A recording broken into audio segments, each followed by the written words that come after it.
Assalamualaikum warahmatullahi wabarakatuh. Ya, apa kabar anak-anak? Mudah-mudahan kalian dalam keadaan baik ya, dalam keadaan sehat, sehingga kita bisa belajar dengan nyaman ya. Ya, untuk hari ini kita akan belajar sedikit tentang pengaplikasian dari modeling 3 dimensi. Ya, seperti yang sudah Bapak share kemarin, bahwa objek 3 dimensi itu berbeda dengan 2 dimensi. Di sini, objek 3 dimensi memiliki sumbu X, sumbu Y, dan sumbu Z. Datar, tegak, dan miring. Ya, 3 dimensi. Kenapa banyak digunakan akhir-akhir ini? Karena dengan adanya objek 3 dimensi itu, tampilan ruangnya itu ya seperti nyata ya. Banyak industri film dan juga industri-industri lainnya, desain produk, pendidikan, yaitu menggunakan animasi 3 dimensi. Ya, kelebihannya animasi 3 dimensi selain tampilannya yang realistis, juga jika dibandingkan dengan animasi 2 dimensi ya, jika kita mau menggambar satu benda itu dilihat dari sudut pandang yang lain, nah artinya kita harus menggambar ulang objek tersebut. Nah, kalau untuk 3 dimensi ini kita tidak perlu ya, hanya menggambarkan sekali, maka kita bisa melihatnya dari berbagai macam sudut pandang. Ya, ada banyak software yang bisa digunakan untuk membuat animasi 3 dimensi ya. Nah, secara karakteristiknya, semua objek 3 dimensi itu sama ya. Maksudnya gini, software A dengan software B, walaupun tampilannya berbeda, tetapi pada intinya unsur-unsur atau elemen pada objek 3 dimensi itu ada 3 ya. Yang pertama adalah vertex. Vertex di sini adalah titik yang terletak pada koordinat X, Y, dan Z. Nah, pada contoh yang ini, vertex terletak pada objek kubus. Ya, kita lihat ya, pada objek kubus itu ada berapa titik? Ternyata ada 8 ya. Ada 8 titik. Masing-masing vertex ini terhubung. Nah, yang menghubungkan vertex yang satu dengan yang lainnya adalah edge, disebut edge ya, atau rusuk. Sedangkan face adalah bidang ya, kalau kita dalam matematika itu, bidang adalah gabungan dari 3 vertex ya, minimal 3 vertex dia bisa membentuk face atau bidang ya. Lalu 3 rusuk juga ya. Nah, di sini ada macam-macam objek 3 dimensi. Oke, untuk pengguna Android itu lebih gampang ya, karena ada aplikasinya yang bernama Prisma 3D. Ya, Prisma 3D ini bisa kita dapatkan di Google Play Store. Bisa kita dapatkan dengan mudah. Ya, kita lihat saja di sini Google Play Store ya. Kita tinggal ketikkan saja Prisma 3D. Nah, akan muncul seperti ini. Jika belum terinstall, maka kalian bisa install dulu ya aplikasi Prisma 3D ini gratis, dan juga kelebihannya dia cukup lengkap ya. Untuk di Android kita bisa membuat modeling, bisa membuat animasi juga.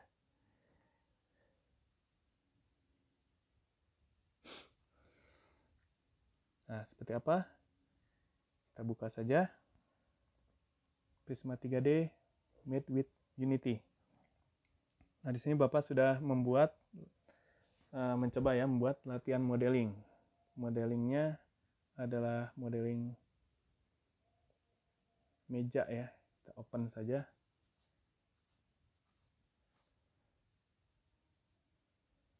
Ya, loading project. Nah, seperti ini ya. Ini yang sudah Bapak kerjakan. Baru objek meja dan latarnya, background. Ya, untuk kembali lagi kita lihat yang garis 3 di pojok atas ya, klik home. Ya, don't save dulu. Ini ada dua pilihan ya, new dan import. Kita klik new. Nah, tampilannya di sini ada 3 sumbu. Nah, sumbu yang berwarna hijau adalah sumbu Z, yang merah dan biru adalah sumbu X dan Y. Kita lihat di bawah sini ada kotak-kotak ya. Kotak-kotak di sini ini disebut grid.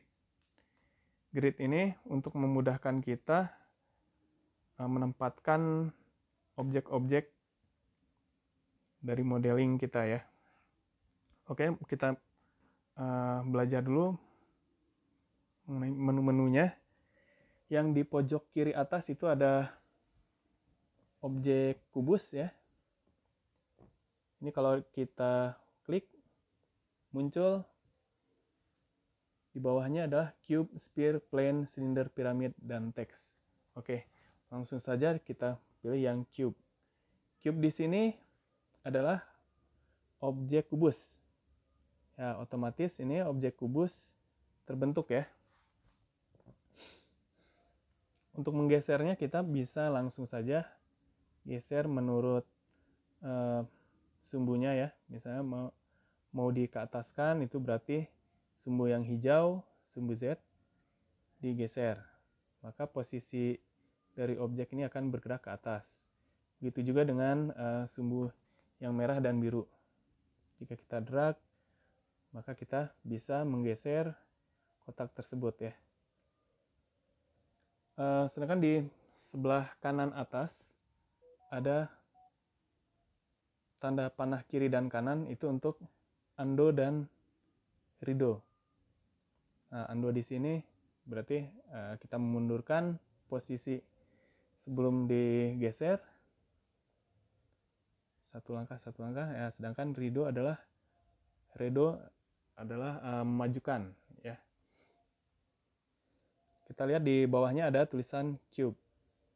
Artinya dalam satu scene ini terdapat satu objek.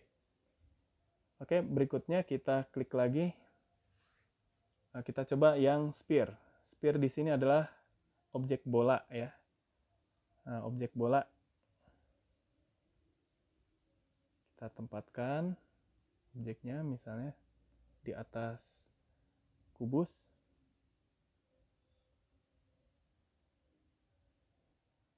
Ya, untuk memutar-mutar tampilan kita langsung saja di drag di area luar dari selain ini ya, selain objek. Kita lihat di sebelah kanan atas ini ada sphere. Artinya yang terseleksi adalah objek sphere. Itu ditandai oleh tulisan berwarna biru ya. Kalau kita mau memilih objek kubusnya, klik di cube. Nah, setelah kita klik di cube ya, itu ada muncul menu baru ya. Name, copy, center, group, dan delete. Jika kita mau mengubah namanya, Misalnya kita mau diganti jadi nama kubus. Klik saja name, new name. Nah, di sini ubah saja jadi kubus. Selesai.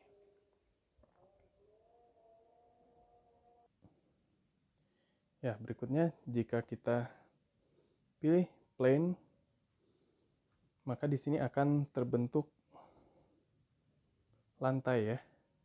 Plane ini adalah bentuk lantai atau bentuk yang tipis seperti kertas atau bisa juga kain ya. Nah, berikutnya adalah silinder. Ya, silinder ini adalah objek tabung. Seperti ini ya bentuknya. Kita lihat lagi bentuk. Di sini adalah piramid. Berikutnya adalah piramid ya. Kita geser sedikit. Atas sedikit. Ini dia. Nah, yang terakhir adalah teks.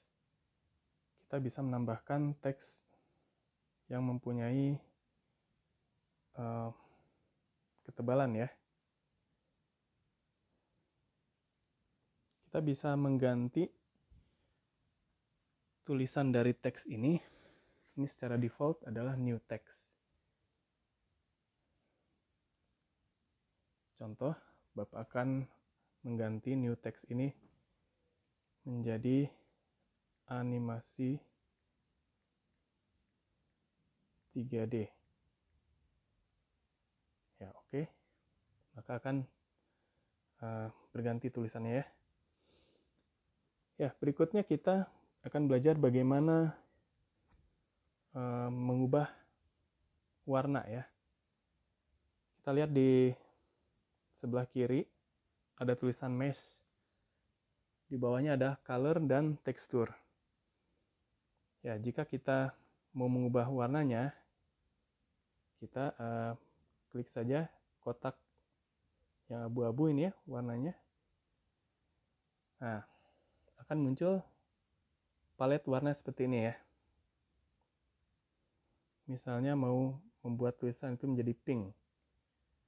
Nah, tinggal pilih saja pink yang mana, mau yang muda atau pink tua. Nah, bebas saja ya. Nah, seperti ini. Terus jika kita mau mengubah warna yang lain, objek lain, contohnya objek bola mau warna kuning, kita bisa langsung saja diklik objek bolanya dan pilih color. Colornya kuning. Oke. Cara kedua, itu tadi cara pertama ya. Cara kedua, kita bisa pilih saja dari daftar di sebelah kanan. Ada tulisannya kubus, sphere, plane, silinder, piramid, dan teks. Ini ada cara cepatnya ya. Kalau mau memilih plane, mau diganti warnanya, pilih saja. Pilih color, misalnya mau warna biru tua. Nah, silindernya mau warna misalnya warna orange saja ya. Ya. Dan yang ini piramid diganti warna menjadi warna misalnya warna hitam ya. Oke. Nah, seperti ini ya. Oke, di bawah color itu ada tekstur. Tekstur di sini kita bisa mengimpor tekstur dari gambar ya. Misalnya mau menerapkan tekstur kayu. Tinggal pilih saja tekstur yang putih. Nah, ini menampilkan galeri kita ya. Di sini misalnya Bapak mau menerapkan ya tekstur kayu pada bentuk kubus.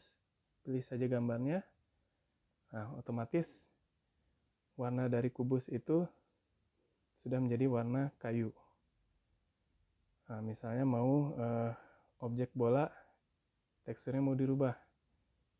Jadi tekstur lantai ya. Ini. Maka akan menjadi seperti ini. Ya, ini kenapa berbeda ya? Lantainya tadi warnanya biru. Ternyata setelah diterapkan menjadi kuning. Itu karena colornya dia warna kuning. Misalnya mau warna putih, maka dia akan mengikuti seperti gambar yang kita terapkan ya. Ya, kalian juga bebas ya, bisa menerapkan foto kalian ya di objek 3 dimensi ini, itu bebas ya. Nah, misalnya Bapak akan menerapkan CNC di sini ya. Oh, maka akan terbentuk seperti itu ya. Oke, kita ubah dulu jadi putih. Nah, ini ya.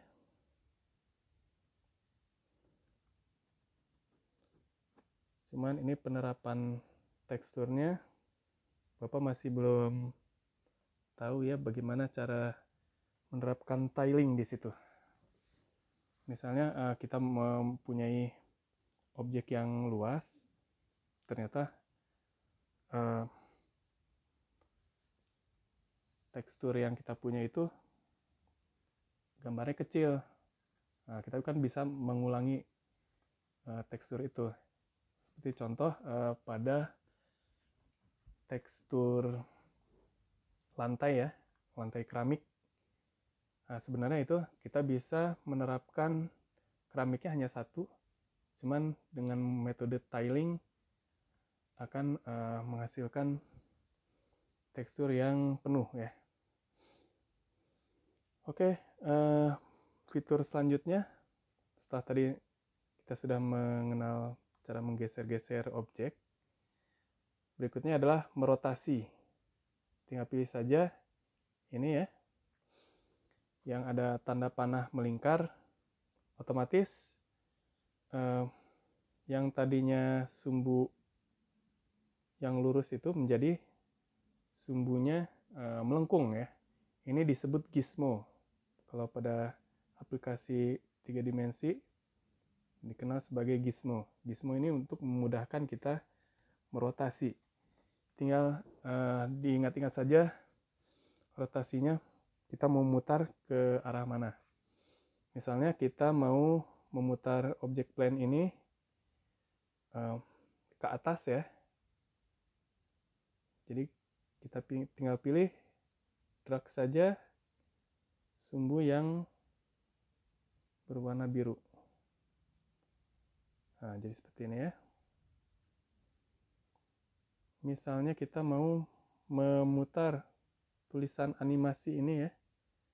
Objek animasi ya, objek teks menjadi agak ke belakang, berarti yang sumbu yang harus diputarnya adalah sumbu yang merah.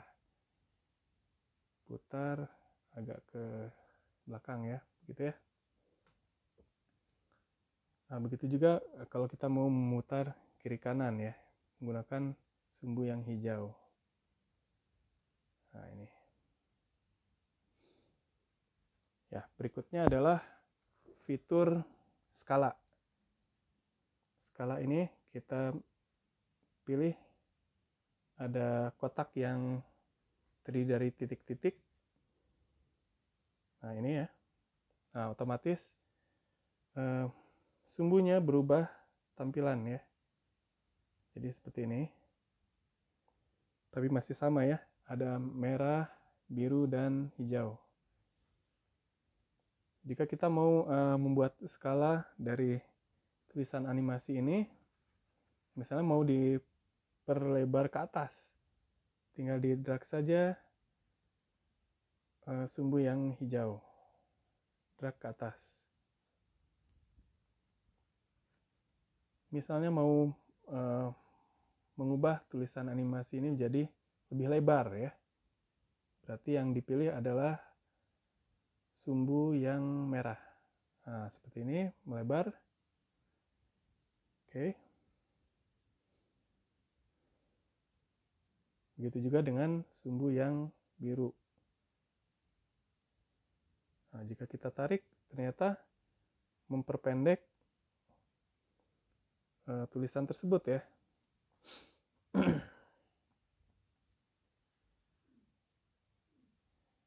Ya, untuk teks ini bisa kita ubah fontnya ya. Kita tinggal pilih saja font ini. Misalnya Pacifico Regular kita pilih.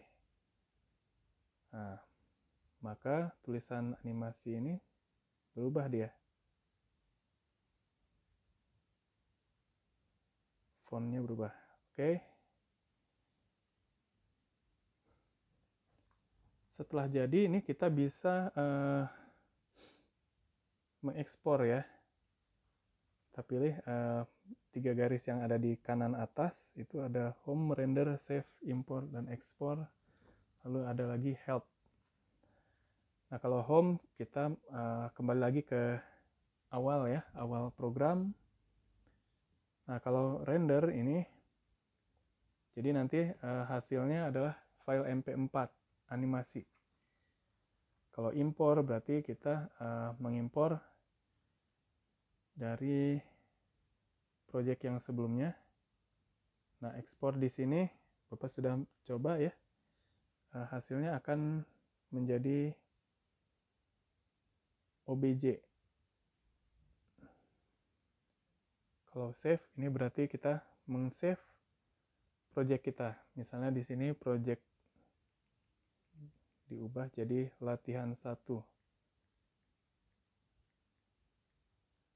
Selesai. Dan save. Nah, begitu kita ke home, maka akan terlihat ada 2 project di sini ya.